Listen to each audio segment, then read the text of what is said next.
it'd be absolutely thriving. It's what people want. People want a seamless integration of all the channels, but they want to connect with people. They want to be in an environment which, people interact. And actually we're just seeing that more and more. And actually even with the Gen Z guys, I look at my son, he wants to be out and about. He doesn't want to be sat in his bedroom, avoiding people. It's just a nonsense, yeah. I'm an optimist.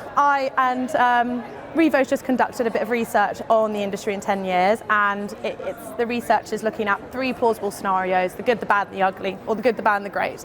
And I really, truly believe that it's going in the right direction. I think we're going to get the investment that the industry needs. Shopping centres and retail was seen as a dirty word throughout COVID, and I think that's changed. I think it was never going to disappear, it's just going to adapt. So I really think that shopping centres, retail spaces, retail parks, whatever form it's going to be in, is here to stay, and I hope that everyone here, Toolbox, me, Revo, can contribute to making that happen. I don't want to bet on the future of physical retail. I think it's really, really tough. I think if you'd asked me about where we are in 10 years' time, 3 years ago I was probably more positive. I was definitely more positive at the back end of 2024, but I feel there's other influences on both local and national government policy, which mean town centres and shopping centres are a bit overlooked. We need fresh capital, low-cost capital that's in for a long time. And whilst that can come from the private sector, it does need government encouragement. If I had to put a physical bet down in 10 years' time, I feel that retail will probably struggle.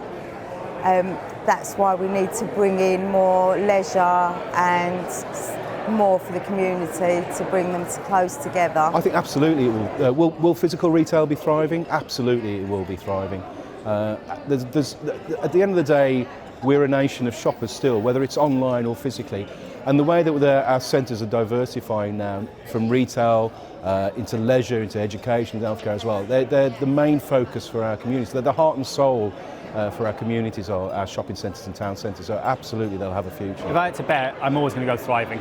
Retail is going to thrive because it evolves, it adapts, and it always has done. We were doing a piece recently where we were looking at the health and beauty sector. And you think about how that's evolved. It was all in department stores, in the ground floor. Department stores went bust. All the brands took out their own individual units and started speaking direct to customers.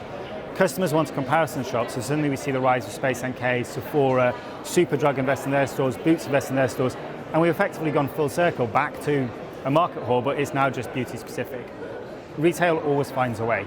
Fundamentally, we're a nation of innovators, and we will find a way to innovate and deliver. Over the next 10 years, there are certain big trends that we're expecting to see, and some of these have already been playing out over the past decades. It's just a further continuation of areas like experiential retail.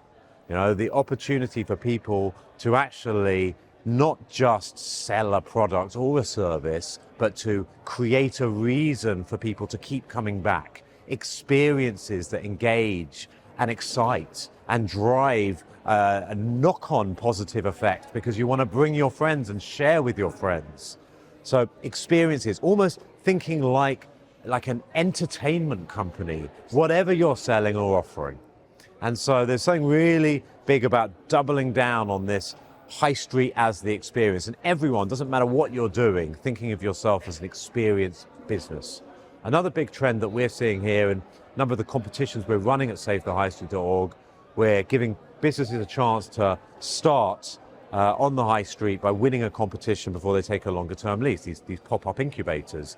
And we're seeing loads of digital first brands applying, and it's one of those big misconceptions. If you read too much in the newspapers, you assume that the internet kills the high street, but actually when you get under the hood of it, the biggest brands in online world are using physical space in different ways, to the degree of Amazon even buying businesses like Whole Foods and spinning up dozens of brick and mortar pilots. But actually, at the grassroots, we're seeing these businesses who are direct to consumer, digital first brands getting to a certain point in their journey where it just makes sense that the next step is to have some form of high street or shopping centre presence. So we're expecting to see a lot more of the online brands take space in the real world.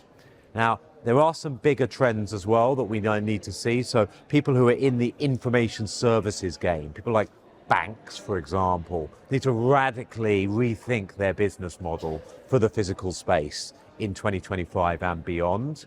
And we need to see certain types of businesses, given a shot to actually try and innovate. I mean, one of our competitions, we launched a pop-up photo studio that's going great guns in Asian markets into the UK and is already super popular. So new concept businesses done well, but also old businesses like florists built in a really modern way. We launched another business down in Guildford in one of the other pop-up incubators who's not a new type of business because they're selling, flower-related products and services, but they're doing it in an entirely modern way.